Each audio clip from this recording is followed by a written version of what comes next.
Hello students, in electricity and circuit, today we will discuss a new topic, electric bulb and electric current.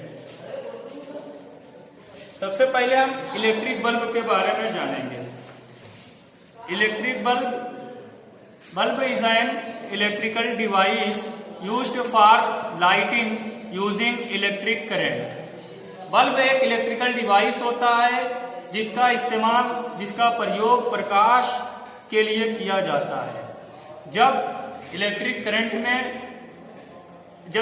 Current को bulb में प्रवाहित किया जाता है, bulb में फ्लो कराया जाता है, तो ये फिलामेंट लाइटिंग प्रोड्यूस करता है, प्रकाश प्रोड्यूस करता है.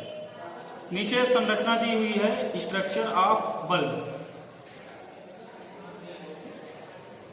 द टार्च बल्ब, यानी जो नीचे ये बना हुआ है, ये टार्च बल्ब है. The torch bulb consist of the following part: metal casing. ये देखिए, ये जो आपको ये मेटल जो है इस पे चढ़ाई होती है, मेटल का आवरण चढ़ा होता है, इसको मेटल केसिंग कहते हैं. Metal casing having grooves in the lower part. नीचे जो है ये ग्रूव्स इसमें होता है निचले पार्ट में. A small spiral of thin wire, this is called filament. ये देखिए, ये स्पाइरल वायर है मुड़ा हुआ, जिसको हम क्या कहते हैं, फिलामेंट कहते हैं. Two slightly thicker wires the upper end of this wire support the filament. यानी जो पतले पतले तार हैं ये फिलामेंट को सपोर्ट करते हैं. और एकदम नीचे इसको कहते हैं, एकदम नीचे जो होता है बल्ब के, इसको कहते हैं इंसुलेशन.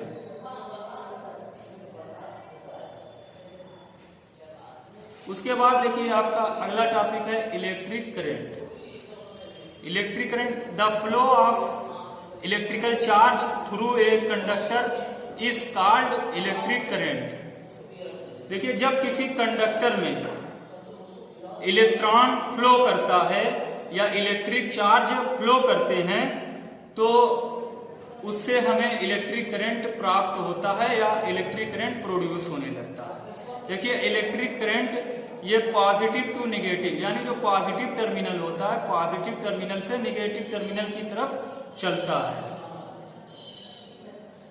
चूंकि ऐसा इसलिए होता है क्योंकि निगेटिव टर्मिनल की तरफ से इलेक्ट्रॉन पॉजिटिव टर्मिनल की तरफ बढ़ते हैं और इलेक्ट्रॉन जिस डायरेक्शन में चलते हैं उसी के अपोजिट डायरेक्शन में करंट फ्लो होता है.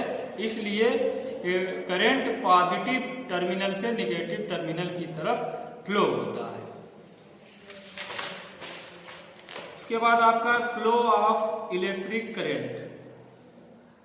The basic condition that are required for an electric current to flow are as follows. Number 1, a device to produce an electric current like cell, battery or a plug point acting as a source. यानी जो device electric current को produce करता है वो source कहलाता है. जैसे आपका बैटरी हो गया, प्लग पॉइंट हो गया, ये सब क्या कहलाता है, सोर्स कहलाता है. दूसरा है, ये conducting wire made up of metal such as copper और aluminium which allows electric current to flow through it easily. यानी जो वायर होना चाहिए वो कंडक्टर होना चाहिए, इलेक्ट्रिसिटी का अच्छा कंडक्टर होना चाहिए, जैसे कॉपर है, एल्यूमिनियम है, आयरन है, ये सब में करंट फ्लो होता है. Number 3, a unbroken loop of the wire running from one terminal to other terminal of the source through various appliance. यानी जिस अप्लायंस से करंट जो है फ्लो हो रहा है वो आपका वायर, मान लीजिए जैसे सेल है आपका, ये आपका पॉजिटिव टर्मिनल, ये निगेटिव टर्मिनल. यहां से जो वायर है, वायर मान लीजिए यहाँ पे आपका बल्ब लगा हुआ है, तो जो वायर होना चाहिए, यानी जो सप्लाई होनी चाहिए करंट की, वो अनब्रोकन होनी चाहिए, कहीं से टूटी ना हो. अगर अनब्रोकन नहीं होगी, कहीं टूटी हुई होगी तो चेन आपकी, तो आपका ये डिवाइस जो है, ये डिवाइस इलेक्ट्रिक बल्ब है, ये काम नहीं करेगा.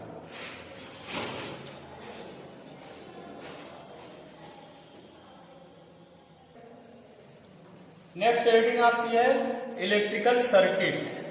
इलेक्ट्रिकल सर्किट किसको कहते हैं?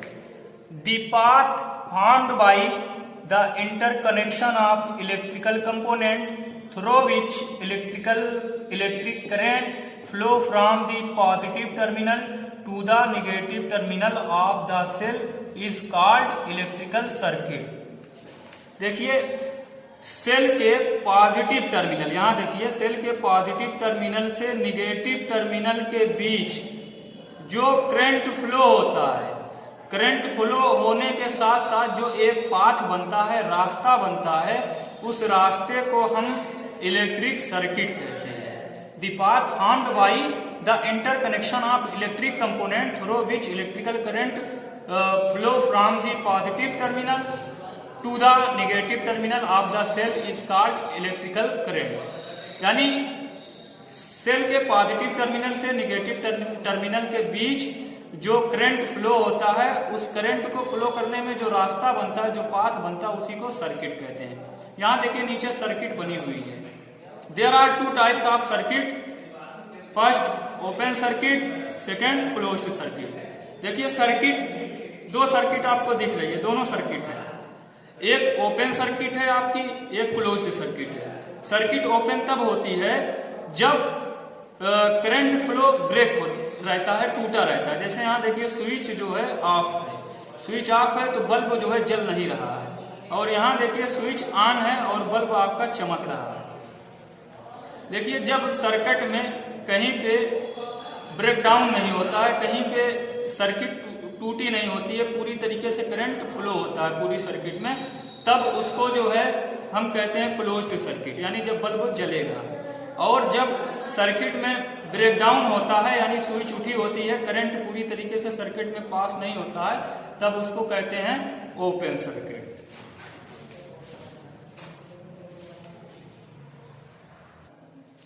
देखिए आपकी नेक्स्ट हेडिंग है सर्किट डायग्राम। सर्किट डायग्राम, एक डायग्राम बना हुआ है। A diagram which shows the arrangement of various component of electric circuit with the help of their symbol is called circuit diagram.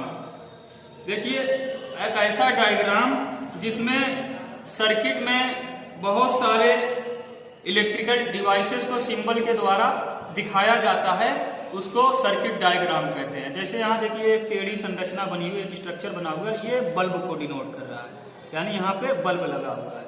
ये देखिए जो ये मिला हुआ है, ये आपका की है, की का मतलब स्विच, यहाँ स्विच लगी होगी।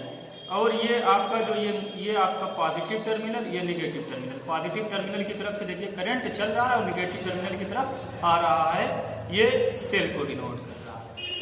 उसके बाद अगली हेडिंग आपकी है इलेक्ट्रिक स्विच। इलेक्ट्रिक स्विच का इस्तेमाल सर्किट को खोलने या बंद करने में किया जाता है। यानी आपने अभी आगे पढ़ा था ओपन सर्किट और क्लोज्ड सर्किट।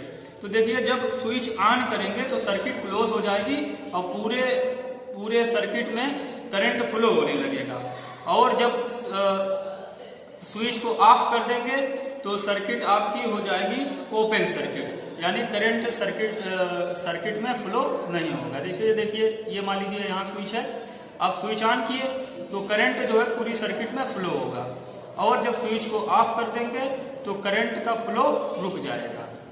उसके बाद अगला आपका है कंडक्टर एंड इंसुलेटर। देखिए ऐसे मैटर्स को, ऐसे सब्सटेंस को हम कंडक्टर कहते हैं जो इलेक्ट्रिसिटी, जिनमें इलेक्ट्रिसिटी का फ्लो होता है। जैसे एग्जांपल है मेटल्स। मेटल्स जितनी होती हैं वो सब गुड कंडक्टर होती हैं, अच्छी कंडक्टर होती हैं इलेक्ट्रिसिटी की। और इंसुलेटर जिनमें इलेक्ट्रिसिटी फ्लो नहीं होती है, जैसे आपका है नॉन मेटल। नॉन मेटल जैसे लकड़ी है, प्लास्टिक है, ये सब आपके नॉन मेटल है, इसमें करंट का फ्लो नहीं होता है। और जो कंडक्टर होते हैं जैसे मेटल है, लोहा है, कॉपर है, आयरन है, कॉपर है, एल्यूमिनियम है, इस सब में जो है करंट फ्लो होता है।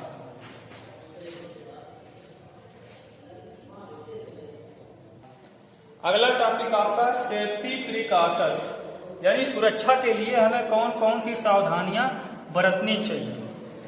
जैसे कोई आपका इलेक्ट्रिक गैजेट है या सर्किट है तो उससे बचने के लिए हमें कौन कौन सी सावधानियां रखनी चाहिए। नंबर 1 आपका है do not put your finger in an electric socket. जो इलेक्ट्रिक सॉकेट है उसमें अपनी फिंगर नहीं रखनी चाहिए, नहीं तो आपको झटका लग सकता है। Never stick a utensil in a toaster that is plugged in. कभी प्लग के अंदर अपनी उंगली या अपना जो है बॉडी कभी टच नहीं करना चाहिए, नहीं तो आपको झटका लगेगा। ऑलवेज रिपेयर वार्न वायर्स, जो टूटी फूटी वायर्स हैं उनको समय समय पर उनकी रिपेयरेशन करनी चाहिए, नहीं तो जहां वायर कटी होगी वहां से आपको झटका लग सकता है जिससे आपको नुकसान पहुंचेगा। उसके बाद है never handle appliance when your hands are wet. कभी भी आप जो है इलेक्ट्रिक अप्लायंस को मत टच करिए अगर आपके हाथ गीले हैं। ऐसा इसलिए होता है क्योंकि जो वाटर होता है वो थोड़ा सा कंडक्टर होता है, बहुत अच्छा कंडक्टर नहीं होता लेकिन कंडक्टर होता है इलेक्ट्रिसिटी का, जिससे आपको झटका लग सकता है। Never run wires under carpet. जमीन के नीचे या जो कारपेट आपका है, फ्लोर है, वहां से कभी भी जो है वायर को रन नहीं कराना चाहिए या वायर को जो है वहां से ले नहीं जाना चाहिए। Never overload a circuit by connecting too many appliance. यानी कभी एक सर्किट में बहुत ढेर सारे अप्लायंस जैसे टीवी है, टीवी, कंप्यूटर, वॉशिंग मशीन, बहुत ढेर सारे अप्लायंस को जो है एक सर्किट में नहीं जोड़ना चाहिए। अगर ओवरलोड होगा तो सर्किट फ्यूज हो जाएगी, जिससे जो है आग लगने का खतरा रहता है।